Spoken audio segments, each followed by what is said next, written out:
What to do if the dials on your 24 kg adjustable dumbbell suddenly stop dialing. This is a very flexible piece of equipment and it's very simple to use. If you're already familiar with it, you'll know that you just push the handle gently down and you turn the dial on both sides and you can select from a number of different weight settings. It's a very, very ergonomic, very, very easy to use, very, very robust piece of equipment which will last you a lifetime. But it's possible that if something has managed to get in under the base, under the plates, or if the actual dumbbell itself isn't seated properly, or for some other reason, if the dumbbell isn't sitting properly on the base 100% perfectly, you'll be there one day trying to adjust these dials and either one or both just simply won't turn. Solving that is a very, very simple process. Let's just imagine that I have this set to 9 kg here and let's say 9 kg there, okay?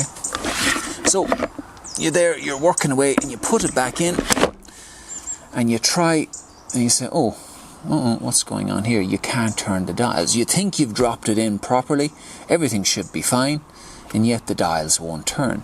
What could be wrong? Well, the first thing to do is to take the handle back out again and put it to one side.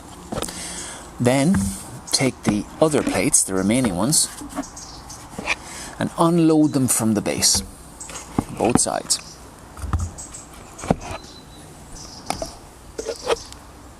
Now, take the dumbbell and carefully put it back into the base. Now here's the thing, before I do that, you'll see that there's a metal finger here and a metal finger there. Small little thing sticking up, which activates the little white button that's here and the little white button that's there. Those are the the lock mechanism which prevents you from accidentally turning these during use, which would allow the plate to come out, which you don't want. So as long as this dumbbell handle and plates is sitting correctly in the base, then those switches will be pushed up against those fingers and it would allow you to actually turn the dials manually. So put them in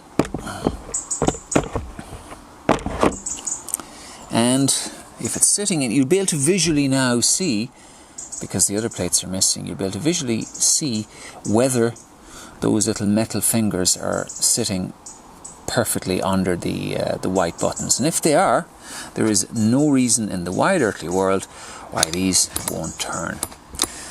So just for whatever reason, you have it sitting in there and everything looks perfect and it still doesn't turn. Well, what you do is, let's put it this way, maybe it turns on one side but it won't turn on the other side. Well, if that's the case, take the side that's turning and set it to 2.5. And on this side, let's just pretend this isn't turning. So this side we've managed to successfully turn. We've set it to 2.5. We now lift the dumbbell back out. Let's take the remaining two plates out of this side. So we're now left with a dumbbell which has just two plates. So what we do is, let's move the base away for a second. Now, we manually press the button. You can get your finger in there, you can see there's a sort of a metal kind of a claw on this plate here, so you want to avoid that. But you can get your little finger in there and, well, whichever finger, just gingerly and gently press that button in, and now you can see that you're able to turn it. But what's happening is the plates are actually falling. So what I'd like you to do, there's that one plate comes out, I want you to press it and turn the dial until it goes back. But watch your finger with the little, as I say, as you turn it, these little claws start to sort of engage with your finger, so you just need to be careful that your finger isn't in the way. So just keep turning it until you get back to the 2.5 setting, in which case you now can release the last plate, and you're now back to 2.5 on both sides, and you've now got an empty handle. We have never seen a case where if somebody follows this process and reloads the plates back into the base, we have never seen a case where it actually will not work successfully from there on in. Now, when you're reloading the plates, make sure that these metal tabs, these silver tabs, are facing outward. Now, in fairness, it really only goes one way.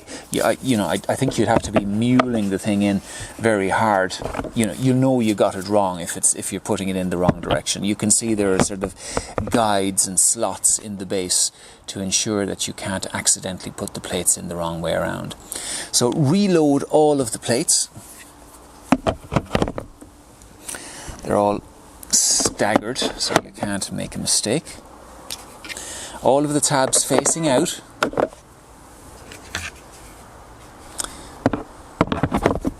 And as I say, each plate will only fit in one direction, and it'll only fit into one tray. So you can't make a mistake if you're careful. Like everything, brute force and ignorance will force the plate in the wrong way around if you're not paying attention, but you don't want to do that. You want to be careful. So put all the plates back. Your handle now goes back in, drops in, and voila, everything is back to normal again. So the key, now, what I'm doing here, it's a stone table surface, and I put some yoga mats on it. They're not, this dumbbell is slightly off center as a result, and I'm talking only a couple of millimeters, but it makes the sort of mechanism a little bit less precise. You've got to have it nice and flat, or alternatively you just gently push down on the handle, because what you're trying to do is to ensure that those white little anti-lock buttons are being actuated or activated by the metal fingers, and when that happens, then that dial will turn very, very easily. And again, just one last rehash of what I've just done there. If you're finding that no matter what way you position that dumbbell in the base, it's not turning, you remove the actual handle with whatever plates are on it, take the remaining plates out, lay them down, put the handle back in, press slightly down, as I say, just to give it a sort of belt and braces, set the dials on both sides to 2.5 kg, take the handle out, it will release all of the remaining plates, and then go and stack the remaining plates back in the base, put the handle back in, and you'll be working away. As I say, we have never seen a situation that will be that won't be remedied or sorted by just doing that process that I've just actually outlined to you there. If you have any questions, if doing what I've just shown you doesn't work for you, send us a quick email or give us a phone call, and we'll hop on board a WhatsApp call or maybe a FaceTime call, and we'll actually walk through the process. As I say, this is a very reliable, very robust piece of equipment, and there's nothing that you can really do to it, as I say, other than putting the plates in the wrong way around or having the base at a slight angle or whatever. That's the only way that you can actually hamper the mechanism. Other than that, it's a piece of cake. Okay, I hope you found this tutorial useful. Thank you very much for watching.